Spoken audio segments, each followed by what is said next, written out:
کبھی کبھی ایک شخص تلوار سے نہیں، علم سے تاریخ بدلتا ہے۔ میلان کا تخت اب بھی ایک بچے کے نام تھا، مگر حکومت ایک ایسے آدمی کے ہاتھ میں جا چکی تھی جس نے سمجھ لیا تھا کہ اصل طاقت صرف فوج میں نہیں ہوتی، بلکہ علم، فن اور سوچ میں بھی ہوتی ہے۔ یہ وہ دور تھا جب میلان صرف جنگوں کا شہر نہیں رہا، بلکہ رینیسانس کا دھڑکتا ہوا دل بن گیا۔ اور اس دور میں دنیا کا سب سے عظیم ذہین لیونارڈو دا وینسی میلان پہنچا۔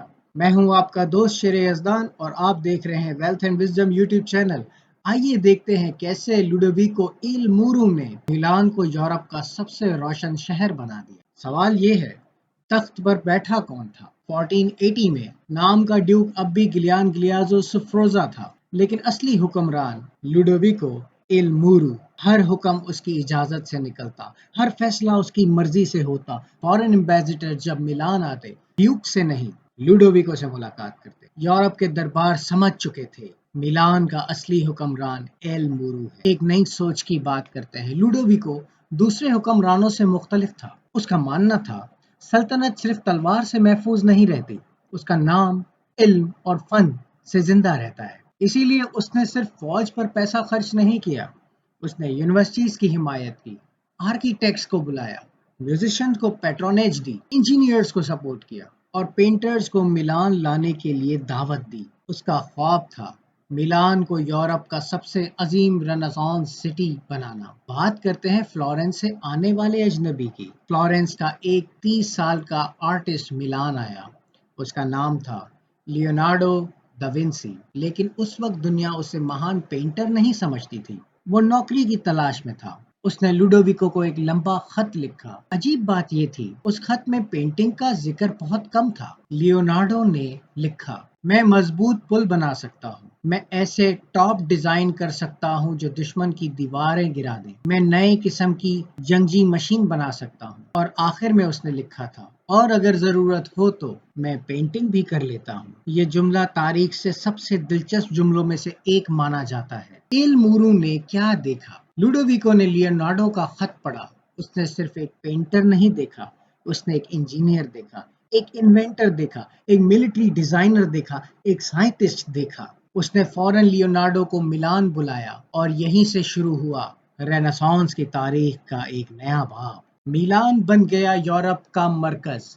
اگلے چند سالوں میں میلان بدلنے لگا۔ نئے محل، نئی سڑکیں، نئے قلعے، نئے باغ، شاندار فیسٹیولز، سنگیت کی محفلیں، یورپ بھر کے ڈپلومیٹس میلان آنے لگے۔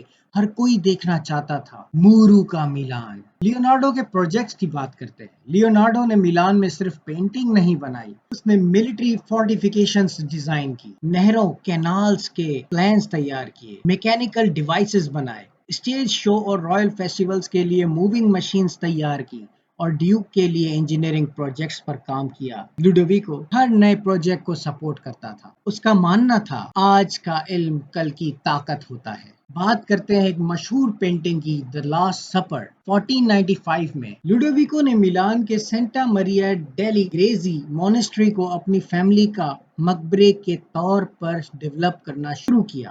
اس مونسٹری کے ڈائننگ ہال کی دیوار پر لیونارڈو نے اپنی زندگی کا سب سے مشہور شاہکار بنانا شروع کیا، دی لاسٹ سپر۔ حضرت عیسیٰ مسیح اور ان کے حواریوں کا وہ منظر جو آج بھی دنیا کے عظیم ترین پینٹنگ میں شمار ہوتا ہے۔ لیکن اس وقت کسی کو اندازہ نہیں تھا کہ صدیوں بعد لاکھوں لوگ صرف اس پینٹنگ کو دیکھنے کے لیے میلان آئیں گے۔ برامنتے اور آرکیٹیکچر، صرف لیونارڈو ہی نہیں، مشہور آرکیٹیکٹ ڈوناٹو برامانتے بھی لوڈویکو کے دربار کا حصہ بنا۔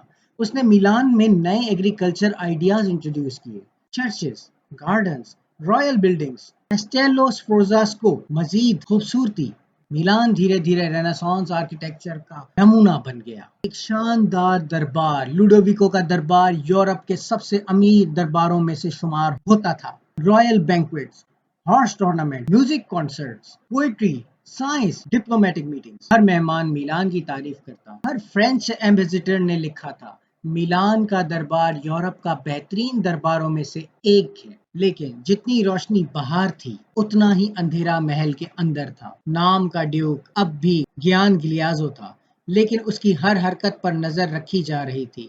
اس کے دوست کون تھے، وہ کہاں جاتا تھا، کس سے ملتا تھا، سب رپورٹ ہوتا تھا۔ تخت کا اصل مالک اب بھی ایک سایہ تھا اور اس سائے کا نام تھا لوڈویکو ایل مورو۔ میلان اپنی تاریخ کے سب سے روشن دور میں تھا۔ لیونارڈو دا وینسی اپنے شاہکار بنا رہا تھا۔